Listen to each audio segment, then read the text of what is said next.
एक बार देवराज इंद्र की सभा स्वर्ग में लगी हुई थी। इसमें दुर्वासा ऋषि भी भाग ले रहे थे। जिस समय सभा में विचार विमर्श चल रहा था उसी समय सभा के मध्य ही पुंजिकस्थली नामक इंद्रलोक की अप्सरा बार बार इधर से उधर आ जा रही थी। सभा के मध्य पुंजिकस्थली का यह आचरण ऋषि दुर्वासा को अच्छा न लगा। दुर्वासा ऋषि अपने क्रोध के लिए प्रसिद्ध हैं।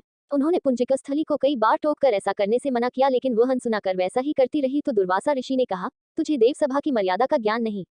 तू कैसी देव अप्सरा है जो वानरियों की तरह बार बार आ जाकर सभा में व्यवधान डाल रही है। जा, अपनी इस आदत के कारण तू वानरी हो जा। दुर्वासा ऋषि का शाप सुनकर पुंजिकस्थली सन्न रह गई।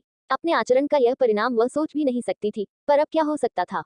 भूल हो चुकी थी, उसके कारण वह शापग्रस्त भी हो गई। उसने हाथ जोड़कर अनुनय विनय कर कहा, ऋषिव, अपनी मूर्ता के कारण यह भूल मैं अनजाने में करती रही और आपकी वर्जना पर भी ध्यान न दिया।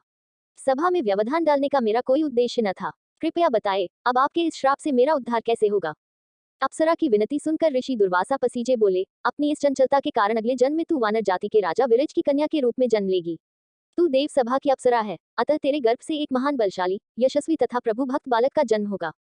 पुंजिक अप्सरा को संतोष हुआ। पुनर्जन्म में वानर राज विरज की कन्या के रूप में उसका जन्म हुआ। उसका नाम अंजना रखा गया। विवाह योग्य होने पर इसका विवाह वानर राज केसरी से हुआ। अंजना केसरी के साथ सुखपूर्वक प्रभास तीरथ में रहने लगी। इस क्षेत्र में बहुत शांति थी तथा बहुत से ऋषि आश्रम बनाकर यज्ञादि करते रहते थे। एक बार ऐसा हुआ कि वन में विचरने वाला शंखबल नामक जंगली हाथी प्रमत्त हो उठा तथा वन में उत्पात मचाने लगा। उसने कई आश्रमों को रौंद डाला, यज्ञ वेदियां नष्ट कर दी। उसके भय से भागते हुए अनेक तपस्वी बालक आहत हो गए। कई आश्रम उजड़ गए। कई ऋषि भय के कारण आश्रम छोड़कर चले गए। केसरी को जब शंखबल नामक हाथी के इस उत्पात का पता लगा तो वह आश्रम तथा आश्रम वासियों की रक्षा के लिए तत्काल वहां आए और शंखबल को बड़ी कुशलता से घेर कर उसके दोनों दांतों को पकड़कर उखाड़ दिया। पीड़ा से चिंघाड़ता हुआ वह हाथी वहीं धराशायी हो गया और मर गया।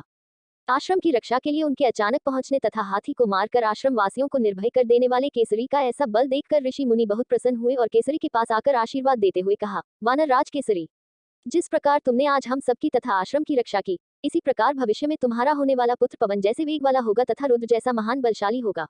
तुम्हारे बल तेज के साथ साथ उसमें पवन तथा रुद्र का तेज भी व्याप्त रहेगा। केसरी ने कहा, ऋषिवरो, मैंने तो बिना किसी कामना के प्रमत्त हाथी को, जो किसी प्रकार वश में नहीं आ रहा था, मारकर आपकी इस यज्ञ भूमि को निर्भय किया है। आपका दिया यह स्वत आशीर्वाद मुझे शिरोधार्य है। केसरी ऋषियों को प्रणाम कर चले गए। समय आने पर अंजना के गर्भ से एक बालक का जन्म हुआ। उसमें अपने बाल्यकाल से ही ऋषियों द्वारा दिया आशीर्वाद का तेज झलकने लगा। आश्रमों में वह पवन वेग की तरह जहां तहां पहुंच जाता। आश्रमों में विघ्न डालने वाले वन्य जीवों तथा दुष्ट व्यक्तियों को अपने अपार बल से खदेड़ देता। अपने इस पराक्रम से वह मदमत हो जाता तथा अपने साथियों के साथ वह आश्रमों में क्रीड़ा करने लगता। उसको खेलने से कोई रोकता तो वह उसको भी तंग करने लगता। बालक तो था ही, उसके बाल कौतुक से जब ऋषियों को असुविधा होने लगी तथा उनके पूजा पाठ और यज्ञ में व्यवधान आने लगा तो उन्होंने उसके स्वभाव में शांति लेने के लिए आशीर्वाद जैसा शाप दिया कि तुम अपने बल को हमेशा भूले रहोगे। जब कोई तुम्हें आवश्यक होने पर तुम्हारे बल की याद दिलाएगा तब फिर तुम में अपार बल जागृत हो जाएगा। इससे वह बालक शांत स्वभाव का हो गया। केसरी नंदन यह बालक आगे चलकर हनुमान नाम से प्रसिद्ध हुआ। सीता जी की खोज के लिए जब कोई समुद्र पार करने का साहस नहीं कर रहा था और हनुमान भी चुप बैठे थे तो जामवंत ने हनुमान जी को उनके बल की याद दिलाई थी। तब उन्होंने समुद्र पार कर सीता की खोज की। अगर आपको यह कहानी अच्छी लगी तो कहानी को लाइक करें और मेरे चैनल को सब्सक्राइब करें।